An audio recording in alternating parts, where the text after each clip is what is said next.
TBC, that isn't the only recruiting we're going to talk about. This was a largely positive recruiting update, but unfortunately, there's something we got to talk about here, man. No way. No way. Way. What is going on with running back recruiting? Man, you lose a big one in Lamar, right? You went all in Lamar, and there were quite a few Clemson fans out there that was critical of that decision. They thought that Clemson should have expanded the running back board earlier.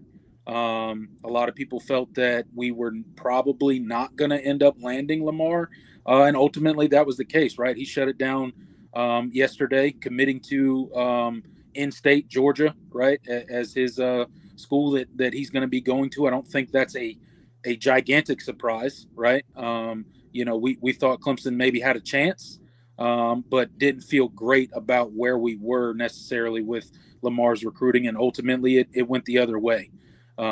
Georgia lands him, and here Clemson is kind of a little bit later in the recruiting cycle, like some fans out there anticipated we would be, looking for a pivot point. There was two other players that were handed out commitments as far as running backs. They've already committed, so you're kind of back at square one. You're kind of back at evaluating where you pivot from here. Now, with that said, I'm sure the coaching staff has had plans in the mix should they not land Lamar. But it is a fact that we are a little bit behind the power curve right now as far as recruiting a running back in 2026 right now. Yeah, 100%, man. And, it is frustrating for a lot of reasons. The Jay Lamar recruitment is one that, it's one of those things. Well, it's tough to beat a kid in the state of Georgia when the University of Georgia wants him. Yeah. But it sucks when that running back isn't their first choice. I mean, and it's listen, I get it. Jay Lamar grew up a Georgia fan. A lot of kids that grew up in that area, you just grew up a Georgia fan. That was his dream offer. The way he talked about Georgia when they were brought up in interviews, like it was clear there was a lot of affinity there. So it was always going to be kind of an uphill battle. But I think the frustrating thing is that Georgia also just recently got a crystal ball for 5-star running back Derek Cooper, and so you're like, okay, well, he's not even going to be the best running back in his own class, and Right. you couldn't. I mean, and Jay Lamar is the only running back, a really essentially outstanding offer that you have at this point. Yes. And so it's one of those things where you put all your eggs in one basket, and now you're scrambling with kind of no other options. Clemson doesn't seem to be in a real panic mode about that. So maybe that's comforting that they don't seem to be in a rush. Yeah. But I just for me it's been frustrating the last few cycles where the inconsistency in terms of getting the guys that you want. Obviously I think they struck big with Gideon Davidson last cycle. That they got him in the boat early. They fended off a late Notre Dame push and kept him in the class. So I think that's a great feather in the cap for CJ Spiller, even though I do think there were a lot of things in Gideon's recruitment that went Clemson's way, just by the nature of his background. That's a fantastic win. That's one of the best, arguably the best running back in the class, in last class, and now he's in your room. And then even the cycle before that, David Ajumame was not the biggest running back recruit, but he was a 4-star guy, and he was Clemson's only offer. They went and got him. It was CJ Spiller went and got him. That was his guy. So I think there's those feathers in the cap for CJ Spiller and Clemson's running back recruiting as a whole. But you think of to the early in the early cycles of when CJ was the running back coach, and you were striking out guy after guy, and it's like you feel like the state of the running back room doesn't really have a clear direction outside of you obviously feel like Gideon Davidson is going to be a great player for you, but coming into this year, you're expecting your top running back to be a converted wide receiver. Like, so it just, Yeah. and maybe that converted wide receiver ends up being great. Yeah, maybe Adam Randall just absolutely takes on to the new role as RB1 and just runs with it. But yeah, I mean, it's not something you see most of the other top programs that you're going to be competing for national titles. You don't see them doing that because they've, especially when you look at, those that school up in Athens, they have, or down in Athens, I should say, they've stockpiled running back talent like nobody's business. And again, they have the pedigree, so that certainly helps. And obviously they've won the more recent national championships. But I do think it's frustrating with Clemson's strategy at times with how they go about attacking running back recruiting. When you got Matt Luke offering 16 guys, yeah, and then he's going in and getting all these guys. Like, you can't tell me that Clemson can't do the same thing at other positions. So they can't do that at running back. And I'm not saying they need to offer 16 running backs. I'm just saying you got to have options. Yeah, absolutely. And I think that's one of the criticisms of the running back recruiting that has been fair, right? You mentioned the early recruiting of CJ Spiller and the struggles that he had. He does have a tendency to kind of hone in on one guy, and it's great when it's David Azumame, right? And you get him. It's great when it's Gideon Davison and you get him, right? When you get your top, when you zone in on one guy and you get the guy, whether it's other people's top guy or not, but it's your guy that you want. When you land that guy, honing in on one running back's great. But in situations like we sit with Lamar right now, where you honed in on one guy and you lost out to him to another team.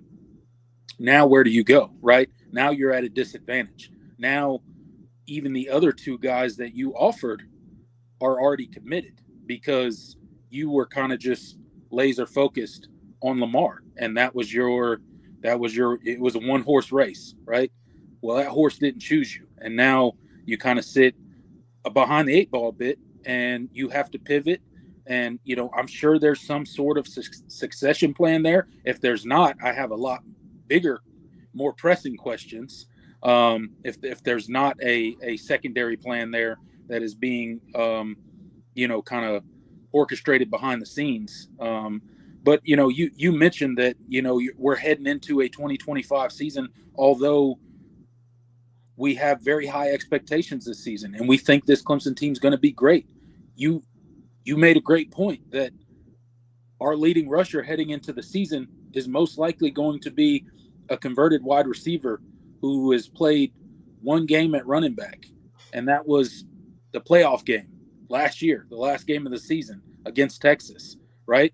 And although he had a great run, and we're hopeful for what Adam Randall can do at the position, it was just one run, and he is a converted wide receiver.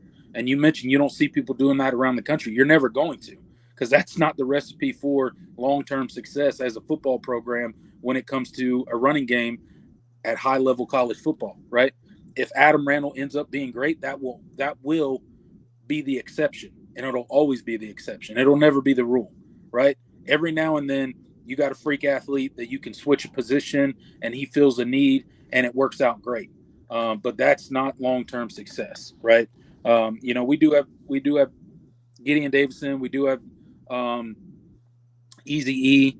And we got Jay Haynes. Hopefully he can shake back and look something like his normal self at some point in time. It's going to be a while for him coming back from that ACL. But again, it begs the question why you can't expand the board a little bit earlier. You mentioned offensive line recruiting has been off the charts. A lot of that has to do with Matt Luke and his pedigree, obviously.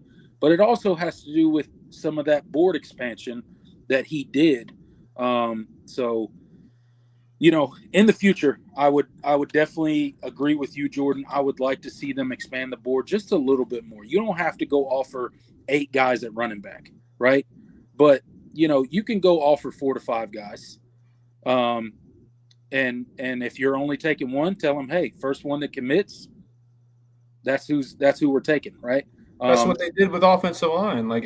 There's nothing wrong with offering more guys than you have spots. You just let them know, and you be very upfront and transparent with those guys. Like, hey, we're offering 4 running backs. We're only taking 1. So whoever commits to us first, we're shutting it down. Right? There's nothing wrong with that. So in the future, hopefully, I don't know, we can maybe adjust our approach as far as running back recruiting goes and just honing in on one guy. I do get the mindset of like, hey, let's go after this guy. Let's make him a priority. Let's let him know that he's the only one that we want. But that's only great when you land that guy. When you don't land that guy, then you're sucking, right? You're sitting in July looking around like, end of June, beginning of July, you're looking around like, oh boy, all right, who's left on the board, or who can we possibly flip from somebody else, right? That's where you're at, which is behind the 8 ball. Not that Clemson's not capable. They may go in and flip some big time running back or get some guy, and it's all going to be great. But it's just it's not a consistent recipe to have success on the recruiting trail for running backs by just honing on one guy over and over again, I think. So we'll see what happens. Yeah, we will. I saw John in the chat mention Jalen Terry, the in-state running back. He's definitely a guy I'm keeping an eye on. He's a guy that has a lot of love for Clemson and has been kind of hoping they would offer.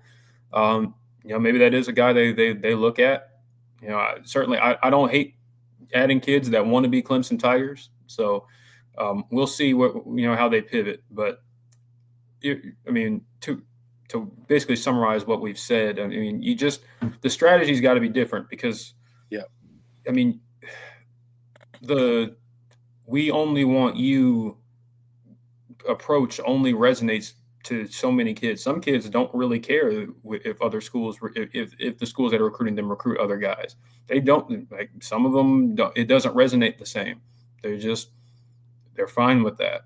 And so it is a judgment call, and you have to kind of gauge the personality of each player you're recruiting. Some players you kind of get an idea. It's like, okay, if I talk to them as if they are our priority, that's clearly resonating with them. And then other times, not that they don't like that. It's just that it's not going to be I feel compelled to commit to them type of thing. Like, that's just and it clearly wasn't enough for Jay Lamar to eschew his hometown sentiments and the fact that Georgia was recruiting a higher ranked running back than him at the same time, and he ends up picking them anyway. So I just it is frustrating, especially when you've done so well at other positions, receiver, safety, offensive line in particular, and in the coming days we could be talking about defensive line, especially in that category too. Like, it goes to show that the strategy is not a one size fits all type of thing, the way Clemson goes about recruiting, and you got to be able to adapt a little bit. And I think they've done a great job over the last few years at changing their approach. And obviously we're seeing the results of that on the offensive line. But they've been slower at other positions and has gotten them burned, like running back. So we'll see where they pivot. I'm not in panic mode. I'm just a little disappointed at kind of where things are right now. I'm sure that other schools are recruiting against Clemson and talking about hey, look, they just signed a borderline 5-star running back last cycle. Like, are you even going to be able to? And they already have some young guys in that room, so I'm sure that's a factor as well. But at the same time, if you're going to do big boy recruiting, you got to be able to combat negative recruiting. Every school does that. Georgia has no problem signing 4 or 5-star running backs class after class. And again, I don't want to keep comparing Clemson to Georgia. They're different schools. They have different Clemson is never. I'm never going to expect Clemson to run and operate the exact same way Georgia does. That's just not going to be the case. Nor do I want them to, because it doesn't resonate with what Clemson specifically is about. So I want to make that clear. I'm not saying a Clemson needs to be Georgia show, because hey, just several years ago, Georgia fans were crying about why they weren't doing things like Clemson. So like these things are cyclical. But I'm just saying that like there are some aspects of how Clemson recruits at certain positions that it's gotten them burned too many times in this age of recruiting, and I think there's still some tweaks that need to be done in order to make Clemson as efficient a recruiting power as possible, while still maintaining the I guess the ethos of what they're about when they look for kids. So that's my spiel. We could honestly spend a whole nother hour on running back recruiting. Oh yeah, but we could go on and on. But clearly the consensus from me and you, and I think a lot of Clemson fans out there, is the approach to running back recruiting needs to change. The sooner the better. So hopefully we can rectify that for the 2027 recruiting class, and just expand our board just a little bit earlier. I understand going all in on your top guy and making him a priority and all that, but that doesn't mean that you can't expand the board a little bit, and have some competition or some options, if you will, at the running back position. When it comes to when you don't land that top guy, when you don't land Gideon Davison, have a backup plan, right? Have 3 or 4 other guys that you have offered, that you have a relationship with, that you can pivot to when you don't get that main guy. Yeah, absolutely. And thank you for correcting me. Yeah, Jalen Terry is not from the state of South Carolina. He is from Alabama. But honestly, running backs from the state of Alabama that aren't recruited by Auburn or Alabama, that's right in Dabo's wheelhouse. So yeah, essentially another Jay Haynes situation. But we do pretty deep in the state of Alabama. Yeah. Yeah, he's got decent ties. But yeah, Jay Lamar, it kind of reminds me of like the Andrew Paul recruitment, if you remember that a few years ago. Andrew Paul wasn't as highly rated, but Clemson spent all of that effort and resources into him, only for Georgia to swoop in and offer late, even though they already had a running back in that class. They already had Branson Robinson. I think was that the same class they signed Branson Robinson? I think it was. I think they already had him in the class. Clemson does all that work. They even got crystal balls in favor of them leading up to his commitment date, and he picks Georgia. Like those are the kind of things where it's like where you wish things had the strategy at that position was different, because you're just, especially when there's only so many really good running back like the elite running backs. Those aren't super common, and a lot of them are in this area that Clemson recruits. So you're more than likely, if you're going after a top running back, you're going to run into the University of Georgia. So you got to find a way to navigate that, because other schools don't seem to have this problem. So I know it's again, here I am bringing up Georgia again, but I'm going to leave it at that.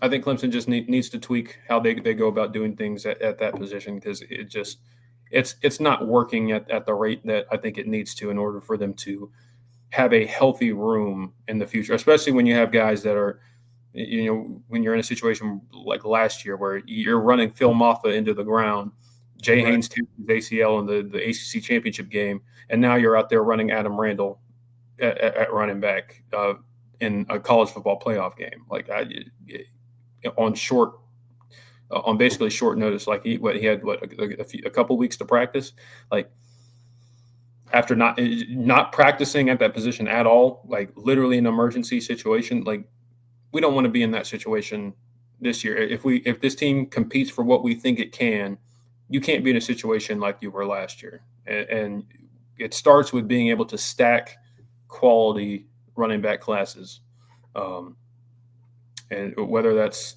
signing one guy every cycle, but it's always a top guy, or signing a couple. You got to figure it out, because last year was not. That wasn't it, man. That wasn't it. I love Phil Maffa, but that wasn't that whole situation wasn't it.